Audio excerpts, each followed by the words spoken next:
ब्रादरान मिल्लत इस्लामिया अस्सलामु अलैकुम व रहमतुल्लाहि व बरकातुहू। अल्हम्दुलिल्लाह अल्हम्दुलिल्लाहिल हन्नानिल मन्नान अल्लज़ी खलक़ल इंसान व अल्लमहुल बयान वस्सलातु वस्सलामु अला रसूलिही सय्यिदिल इंसी वल जान व अला आलिही व अस्हाबिही ज़िल खैरि वल इहसान अम्मा बअद फ़अऊज़ु बिल्लाहि मिनश शैतानिर रजीम बिस्मिल्लाहिर रहमानिर रहीम। अल-यौम अकमलतु लकुम दीनकुम व अतममतु अलैकुम निअमती व रज़ीतु लकुमुल इस्लाम दीना। सदक़ल्लाहु मौलानल अज़ीम। बारगाह रिसालत मुआज़ सल्लल्लाहु अलैहि वसल्लम में दुरूद पाक का हदिया पेश करें। अल्लाहुम्मा सल्लि अला सय्यिदिना मुहम्मदिन मअदनिल जूदि वल करम व आलिहि व अस्हाबिहिल किराम व इब्निहिल करीम व बारिक व सल्लिम सलातन दाइमतन सरमदन अबदा। अल्लाह अज़्ज़ा वजल का महबूब और प्यारा दीन इस्लाम, जिसके मुताल्लिक़ कुरान में अल्लाह फरमाता है मैं तुम्हें इस्लाम देकर राज़ी हुआ। एक ऐसा निज़ाम हमें दिया गया जिसमें कोई शोशा खाली नहीं छोड़ा गया। किसी भी बाप का, किसी भी हिस्से का, जिंदगी के किसी गोशे को तशना नहीं छोड़ा गया है। आज मैं चंद अहम बातें आपके सामने रखता हूं कंपैरिजन के तौर पर कि दुनिया जब से आबाद है जंगों का एक सिलसिला चलता रहा है, इंसानों में आपस में लड़ाइयाँ होती रही हैं, लेकिन तारीख उठाकर देखें तो तकरीबन सारी लड़ाइयों के पीछे जो रीज़न है, जो सबब है, जंग किस मकसद से हुआ करती थी, तो उन मकासद में अगर आप गौर करेंगे तो सबका एक हासिल हुआ करता था, तख्त को हासिल करना, हुकूमत को हासिल करना, या माल हासिल करना, या हसीन औरतों को गुलाम बनाना, बांदी बनाना। ये दुनिया का निज़ाम रहा है, इसीलिए जंगें हुआ करती थी। या अगर ये चीज़ें ना हों तो फिर इंसान की जो अंदर की गैरत है, तकब्बुर है, गुरूर है, वो चीज़ उसे जंग करने पर आमादा करती थी। बस यही रीज़न है, बाकी कुछ नहीं मिलेगा। आप एक कबीले की दूसरे कबीले से, एक ख़ानदान की दूसरे ख़ानदान से, एक मुल्क की दूसरे मुल्क से लड़ाइयाँ हैं, तो उन लड़ाइयों में, उन जंगों में आप रीज़न तलाश करेंगे सबब के किस बुनियाद पर है। तो या तो वो ज़मीन का हासिल करना है, टुकड़े को हासिल करना है, या तो फिर उस इलाके के ज़रख़ीज़ हिस्सों के ऊपर अपना कब्ज़ा जमाना है, या तो फिर वहाँ के लोगों को ग़ुलाम बनाकर अपने अंडर में रखना है। यही सारी चीजें हैं पूरी दुनिया में, पहले से यही चलता आ रहा है। और लगभग आज भी अगर आप दुनिया पर नजर डालेंगे तो यहां पर भी जंगों का एक मकसद यही दिखेगा आपको। हाँ, या तो फिर कोई अपने आप को दादा कहे, बाबा कहे, कोई अपने आप को सुपर पावर कहे और उसके बाद फिर दूसरों को मनवाने की बात कहे कि मेरी हर बात तुम्हें माननी पड़ेगी। दूसरा नहीं मानेगा, अगर आंख भी दिखाया तो फिर जंग हो जाएगी। अगर वो कमजोर है, गरीब है, तो फिर जंग हो जाएगी। लेकिन यहां पर भी मकसद जंग का यही है। पूरी दुनिया में तन्हा इस्लाम के मुतालिक मैं आपको बताऊं, इस्लाम में जो जंगें हुई, गज़वात हुए सहाबा के और दूसरों के दरमियान, वहां क्या मकसद रहा, क्या रीजन रहा। हज़रत रबिया बिन आमिर रदी अल्लाह ताला अन्हु हुज़ूर सल्लल्लाहु ताला अलैहि वसल्लम के तर्जुमान हैं, एम्बेसडर हैं।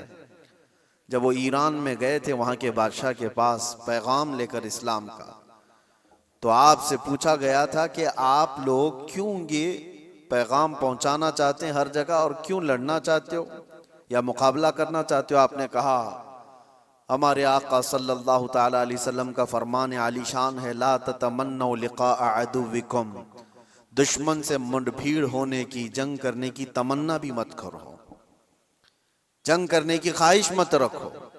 लेकिन हम पैगाम अमन और पैगाम इस्लाम फैलाते हैं, इसलिए अब रीजन सुनो, सबब सुनो, इस्लाम किस लिए फैला। हजरत रबिया बिन आमिर कहते हैं कि हमारा सिर्फ एक मकसद है कि इंसानों को इंसानों की गुलामी से निकालकर खालिक की आप बंदगी में लगा दें, अल्लाह की बंदगी में और उसकी इबादत में लगा दें। हमारा मकसद ये है इंसान इंसान का गुलाम ना रहे। हर दौर में यही चलता आ रहा है। और आप शुरू के दिनों में जो गुलामों के मामलात इस्लाम के मसाइल में भी अगर पढ़ते हैं तो यूं नहीं है कि इस्लाम ने गुलामी को बढ़ावा दिया है, बल्कि इस्लाम धीरे धीरे धीरे गुलामी को खत्म कर दिया। अरे तुमने कसम का अगर खा लिया, कसम खा लिया और उसको तोड़ दिया तो कफारे में गुलाम आजाद करना है, रोजा उसके कफारा है उसमें गुलाम आजाद करने हैं, जिहार है उसमें गुलाम, कई ऐसी चीजें हैं। गलती तुम कर रहे हो लेकिन गुलाम को आजाद करना है। ये सिस्टम क्यों बनाया गया था? ये सिस्टम इसलिए कि गुलामी का दौर खत्म हो जाए। और इस्लाम ने जो कुछ भी गज़वात हुए, जंगें हुई, वो सिर्फ और सिर्फ अल्लाह तबारक व तआला की जमीन पर उसके अहकाम के निफाज के लिए। दूसरा रीजन उन्होंने बताया था कि जब कभी जंग करने का हुक्म हमें उस वक्त तक नहीं है जब तक किसी कौम के ऊपर कोई ऐसा जालिम आ जाए जो वहां के लोगों का जीना धोबर कर चुका हो, उनको सांस लेने की भी दिक्कत आ गई हो, तो फिर इस्लाम कहता है कि अल्लाह तबारक व तआला की मखलूक को आसानी पहुंचाने के लिए और जालिमों से नजात दिलाने के लिए फिर उसके लिए जंग होगी। तो जंगों का जो रीजन है, वो मकसद है, वो अल्लाह तबारक व तआला की जमीन को फसाद से साफ करने के लिए ही सिर्फ एक रीजन आपको मिलता है, ये इस्लाम में। बाकी दूसरी जगह आप जहां पर भी देखेंगे, दूसरे मुल्क पर, दूसरी कौम पर हमला करना है तो वहां के माल को लूटना है, वहां की जमीन को हासिल करना है, वहां की बादशाहत को लेना है, वहां के इलाकों पर अपना कब्जा जमाना है। अगर इलाकों पर कब्जा जमाना ही होता हर जंग करने के बाद, तो आपको मैं बताऊं खालिद बिन वलीद ने 125 जंगें लड़ी, 125 जंगें लड़ी और कई इलाके फतह किए। क्या हर इलाके को फतह करने के बाद खालिद बिन वलीद ने अपनी बादशाही का ऐलान कर दिया कि आज के बाद से इस इलाके का मालिक मैं हूं, इस इलाके का बादशाह मैं हूं? नहीं।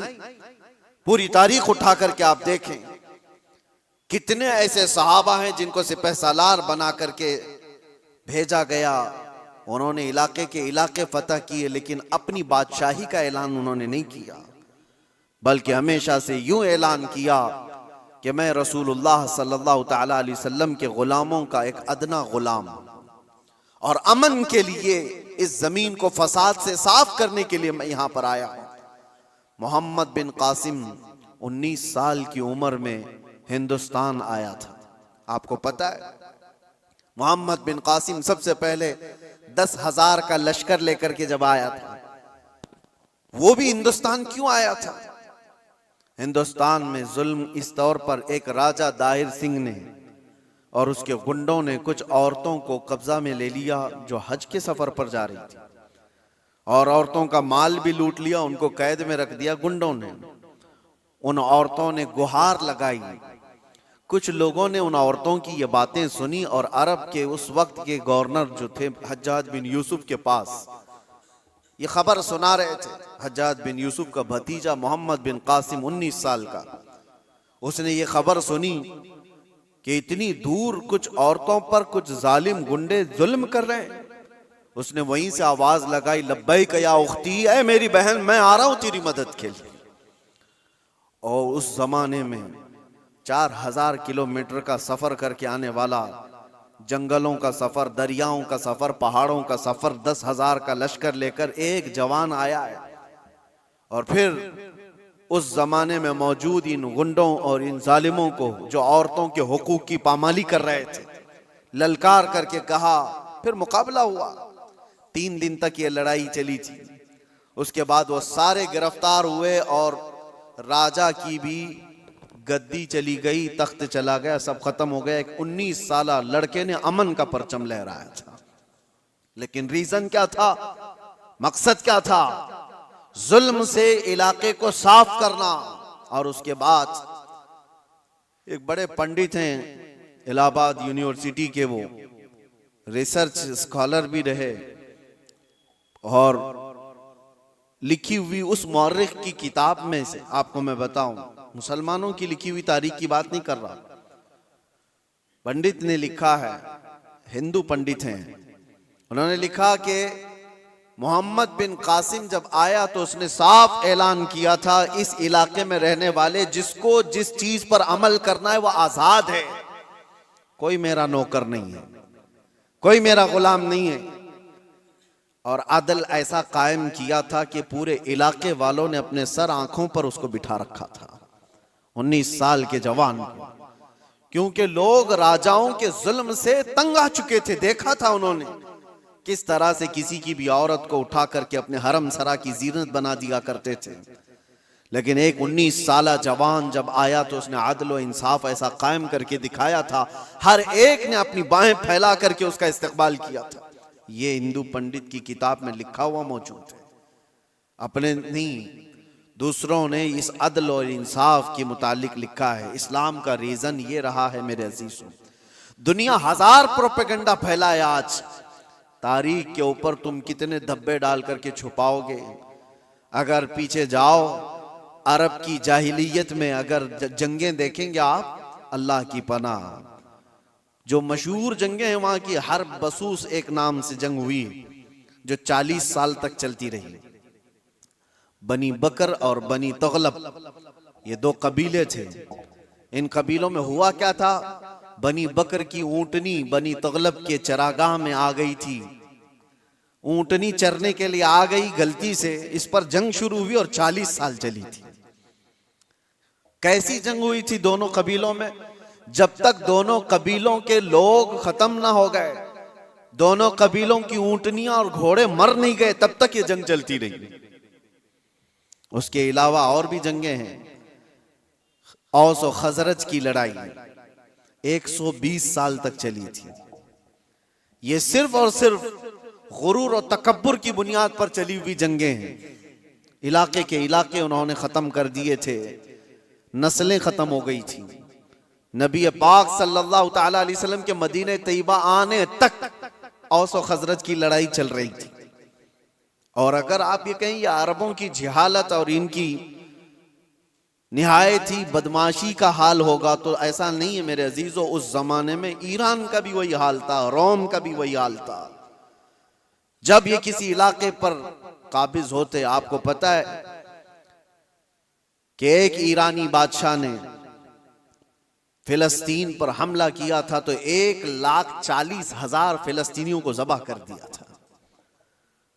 और रोम वाले क्या करते थे, रोम के ईसाई जब यहूदियों पर काबिज होते थे तो उनके यहां तो मशगला था। हजारों लोग जब जंग में कैदी बनकर के आते थे तो इंटरटेनमेंट के लिए रोजाना मैदान सजाए जाते थे, और उसमें बड़े बड़े जो पहलवान हैं, जो सिपह सालार हैं, वो अपनी तलवार का जौहर दिखाने के लिए इन कैदियों को एक साथ मारते थे। और ये मुकाबला होता था कि एक वार में कितनी गर्दनें उड़ा सकता है आदमी। ये रोमियों का मशगला था ही उनका। जब यहूदियों को कब्जे में ले लेते थे या कैदी बनाकर लाते थे तो एक एक तलवार के वार पर 10-10 लोगों की गर्दनें उड़ाना वो समझते थे बहादुरी का जौहर है। और कहीं पर उनको इस चीज का कोई अफसोस नहीं कि इंसान किस तरह काटे जाते हैं। एक तो आपको मैं बताऊं, बहुत मशहूर एक शख्स है जिसको डार्लिंग ऑफ ह्यूमन रेस कहा जाता है। तारीख में आप पढ़ लेना, इसने क्या किया है, तकरीबन 60,000 के करीब यहूदियों को कब्जे में लेकर एक बहुत बड़े इलाके में उनको बांध दिया और जंगल के खतरनाक दरिंदे ला करके उनके ऊपर छोड़ दिए गए थे। वो नोच नोच करके खाते थे और ये लोग तमाशा देख देख कर तालियां बजाते थे।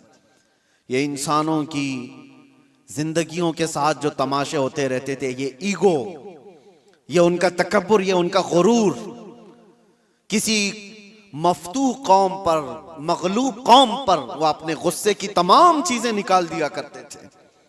जब कभी किसी पर काबिज हुए, बैतुल मुकद्दस को कितनी मर्तबा खून में नहलाया गया आपको पता है। टाइटस के जमाने में पूरे फिलिस्तीन में ऐसी जंग हुई थी कि घोड़ों के टाप पूरे खून से भर जाया करते थे। जब भी घोड़ा किसी भी गली में जाए खून के बगैर नहीं आता था। ये सब तारीख महफूज है, हमारी लिखी हुई नहीं, ये गैर मुस्लिमों की लिखी हुई तारीखें मौजूद हैं, जिन्होंने पूरी दुनिया में क्या तमाशे बनाए। और एक तरफ इस्लाम के खिलाफ प्रोपेगेंडा फैलाने वाले, उनको मैं दावत देता हूं, आओ मुताला करो, आओ मुताला करो। किसी भी जंग को छेड़ा नहीं गया था। हुजूर पाक सल्लल्लाहु ताला अलैहि वसल्लम के जमाने पाक में जितने गज़वात हुए थे, वो जितनी भी जंगें हुई वो इस फार्मूले पर हुई हैं, छेड़ो मत, लेकिन छेड़े कोई तो छोड़ो मत। यही फार्मूले पर जंगें हुई। बद्र में मेरे आका सल्लल्लाहु अलैहि वसल्लम तशरीफ ले गए। क्या बद्र को जबरदस्ती लड़ने के लिए बुलाया गया था? नाफिज की गई थी मुसलमानों पर। ओहद मदीने में हुई है।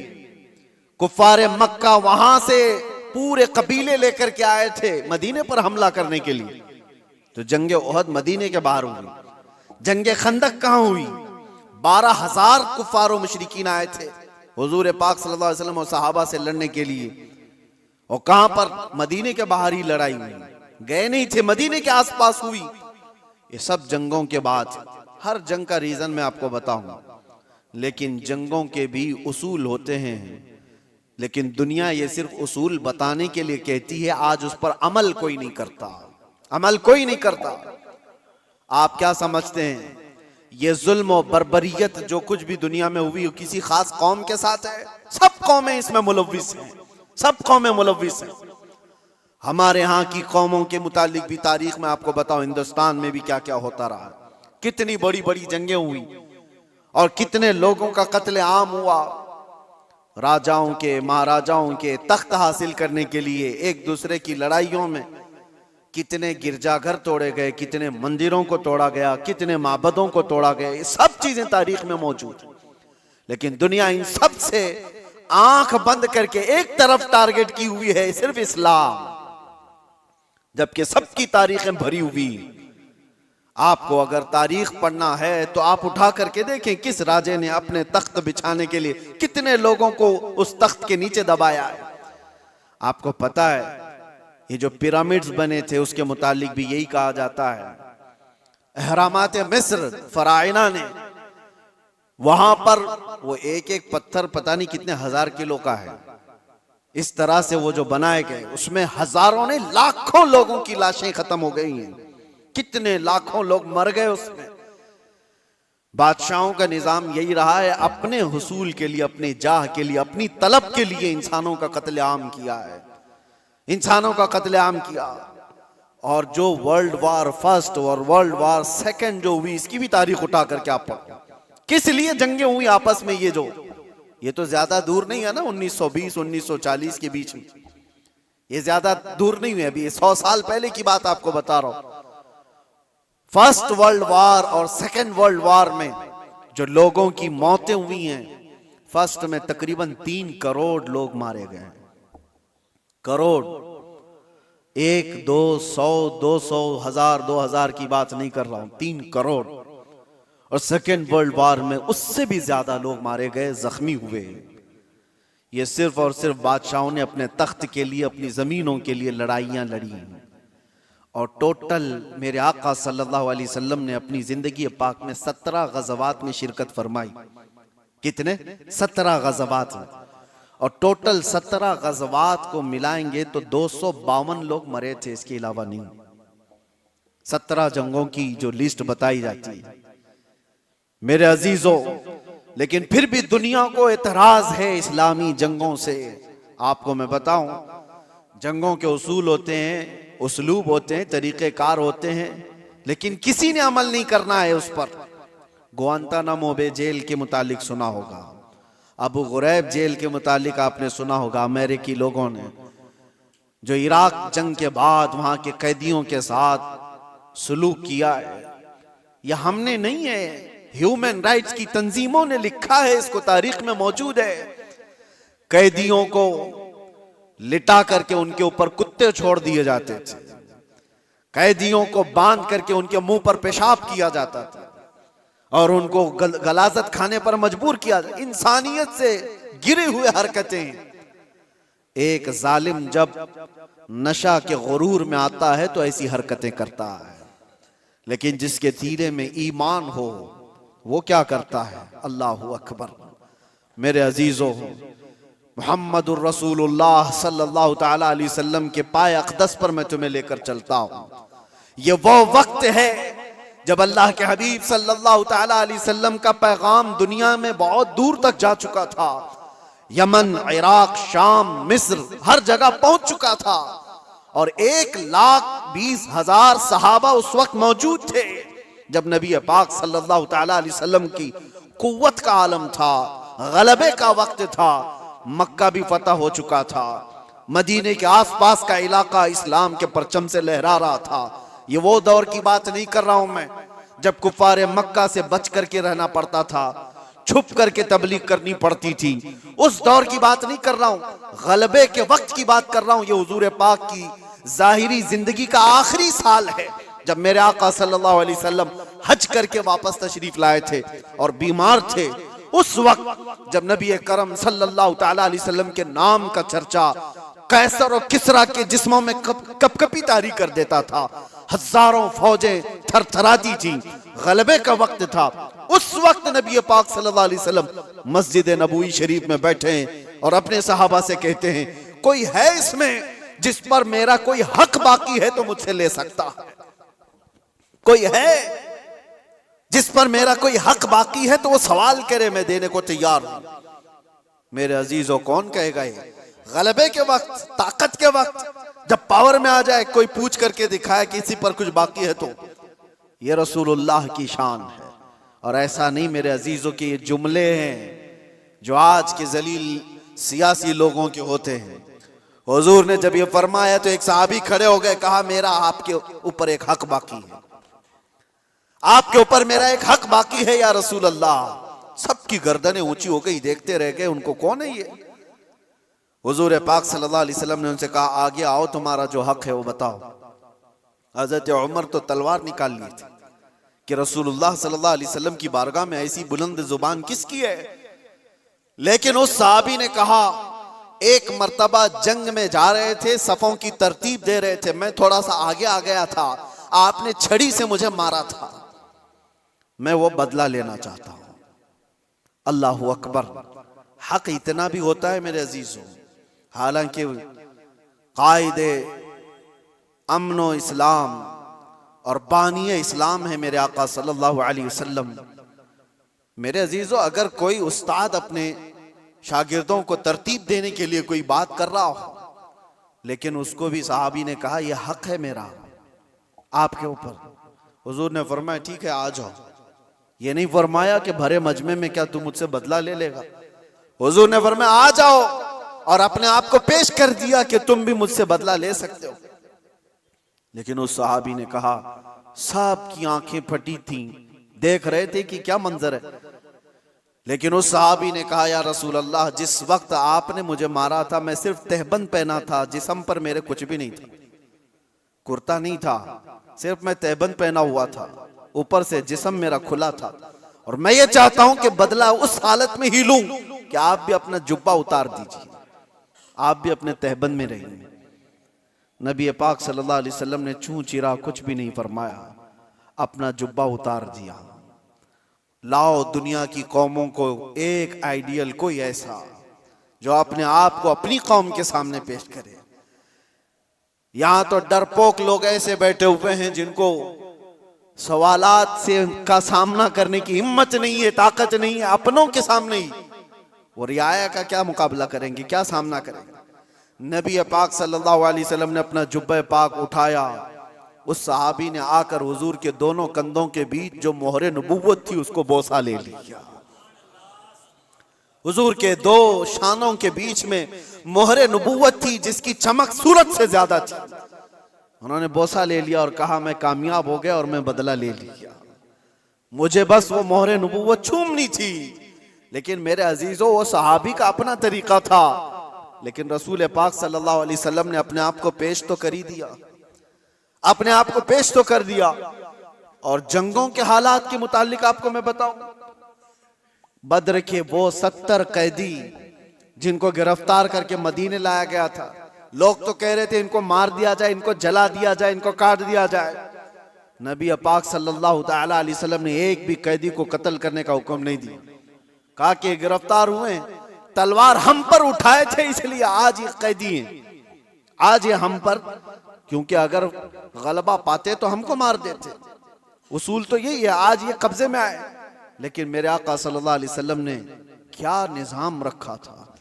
उन कैदियों को पूछा गया, तुम में से अगर कोई हुनर जानता है, कोई फन जानता है, कोई कलाकारी आती है, तो आओ मेरे 10 सहाबा को वो हुनर सिखाओ, तुम आजाद हो जाओ।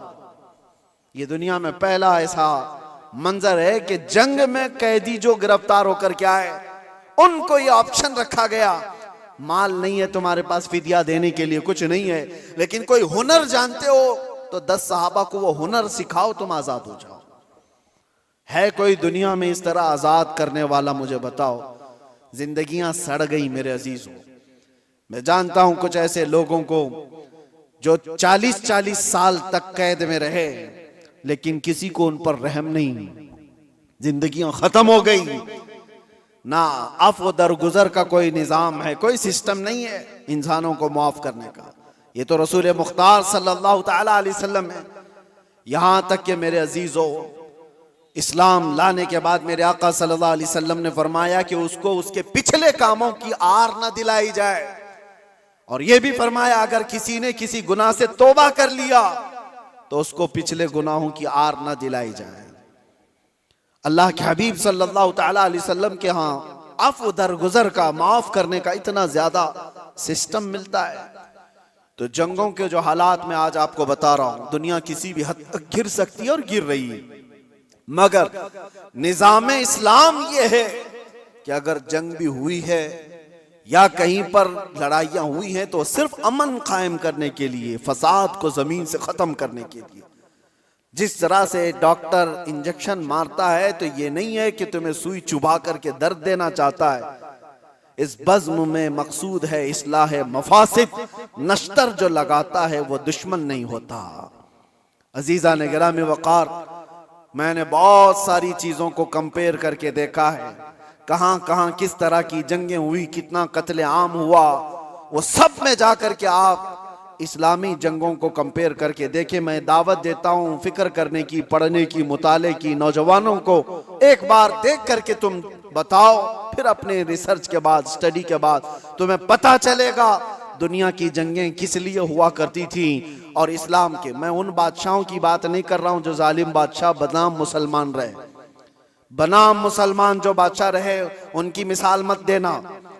हाँ, मैं उन लोगों की बात कर रहा हूं जिसमें अबू बकर सिद्दीक आते हैं, मैं उनकी बात कर रहा हूं जिसमें उमर फारूक आते हैं, मैं उनकी बात कर रहा हूं जिसमें उस्मान गनी और हैदर कर्रार आते हैं, मैं उन लोगों की बात कर रहा हूं जिसमें उमर इब्न अब्दुल अजीज आते हैं रिदवानुल्लाह ताला अलैहिम अजमाइन, जिन्होंने रसूलुल्लाह सल्लल्लाहु ताला अलैहि वसल्लम के मुकम्मल मिशन को नाफिज किया है। मैं उनकी बात कर रहा हूं, मिसाल ला करके दिखाओ। हाँ, अगर जालिम बादशाहों की कुछ तुम्हें इक्का दुक्का मिसालें मिलती हैं तो मैं उसको इस्लामी मिसाल नहीं समझता। इस्लाम से जिसका ताल्लुक होगा वो जुल्म और बर्बरियत नहीं करेगा। और दूसरी बात आखिरी मैं आपको बताऊं, ये दौर भी वही है, पहले का दौर भी ये चलता आ रहा है। दुश्मनों के साथ मुकाबला करने के लिए जवां मर्दी के साथ मुकाबला करो, जो इस्लाम ने बताया। आमने सामने मुकाबले होते रहे, लेकिन पहले से मैंने देखा है, सिर्फ और सिर्फ इस्लाम को छोड़कर मैं बात कर रहा हूं, दुनिया की सारी कौमें दुश्मन को हराने के लिए, मुकाबला करने के लिए जिन चीजों का इस्तेमाल करती आ रही है वो जलील चीजें, दो चीजें, दौलत और औरत। वो अपनी बेटियों को तक दुश्मन के घर भेजने पर राजी हो जाते। कितनी ऐसी मिसालें आपको बताऊं। लेकिन इस्लाम ने कभी इस चीज को न जायज करार दिया और न ही कभी ऐसे काम को प्रमोट किया कि कोई अपनी बेटी, क्या अपने गुलाम की बेटी को भी किसी दुश्मन के घर की जीनत बनने नहीं दे सकता, चाहे वो जंग के हालात में ही क्यों ना हो। जंग के हालात में क्यों ना, सुल्तान सलाहुद्दीन अय्यूबी के कितने सिपह सालारों को खरीदने के लिए सलीबियों ने अपनी बेटियां भेजी, कितनी बेटियां भेजी। वो वफादार खवातीन आती थी उनकी, और यहां पर वरगला करके अपने दामे फरेब में फंसाने के लिए हर मुमकिन कोशिश करती रही। सिपाहियों में शहवत को फैलाना सुल्तान तक पहुंच गई। आज भी कई बादशाहों के हरम सराओं की जीनत बनी हुई हैं दूसरों की बेटियां। ये जमाने में हर कौम अपनाती आई है, लेकिन इस्लाम ने कभी इसको प्रमोट नहीं किया, कभी नहीं। बल्कि सिद्दीक अकबर रदी अल्लाह ताला अन्हु के जमाने में एक यहूदी खातून आई और कहा मैं मदीने छोड़कर यमन जाना चाहती हूँ। यहूदी औरत थी, कहा मुझे घुटन महसूस हो रही है, मैं यमन जाना चाहती हूँ। सिद्दीक अकबर ने कहा कोई बात नहीं। 2 जवान सहाबा को उस खातून के साथ कर दिया और कहा इसको यमन तक सही सलामत छोड़ के आना, और उसको ऊंटनी पर सवार किया गया। 2 नौजवान सहाबी, यहूदी औरत है, मुसलमान औरत की बात नहीं कर रहा, उसको यमन तक लेकर के गए। जहां जहां चेकिंग पॉइंट आती थी, लोग पूछते कौन है, कहां से आ रहा है, ये दोनों जवान जवाब देते खलीफा इस्लाम सिद्दीक अकबर की कोई मेहमान है, यमन जा रही है। कोई सर उठाकर नहीं देखता था। वो खातून यमन पहुंचती है और उसके बाद सारे लोगों को, अपने कबीले को, खानदान को जमा करके कहती है मैं तो वहां से ये सोच करके आ रही थी कि ये मुसलमान वहशी होंगे, हमारी इज्जतों पर हमला करेंगे, मगर पूरे सफर में मैंने 2 जवानों को देखा, एक बार भी नजर उठाकर देखने को तैयार नहीं। मैं गवाही देती हूं कि इस्लाम सच्चा है और मदीना ही पुरअमन है। मैं वापस जाती हूं उसी हरम में जहां रसूलुल्लाह ने अमन के पैगाम पहुंचाए थे। ये बेटियों की हिफाजत के लिए, आपको पता है औरंगजेब औरंगजेब औरंगजेब, आज दुनिया भर में ये जो एक छवि को खराब करने की कोशिश की जाती है, तारीख को तोड़ मरोड़ कर बताने की, आपको पता है। आप तारीख देखें, मैं औरंगजेब की पूरी तारीख बताने के लिए नहीं खड़ा हूं, लेकिन एक चीज मिलती है, बनारस में एक पंडित के घर एक लड़की थी, जवान लड़की, और जब वो जवान हुई तो बनारस में उस वक्त जो गवर्नर था, कोतवाल था शायद, उसका नाम इब्राहिम कुछ था, मुसलमान था, अय्याश किस्म का था।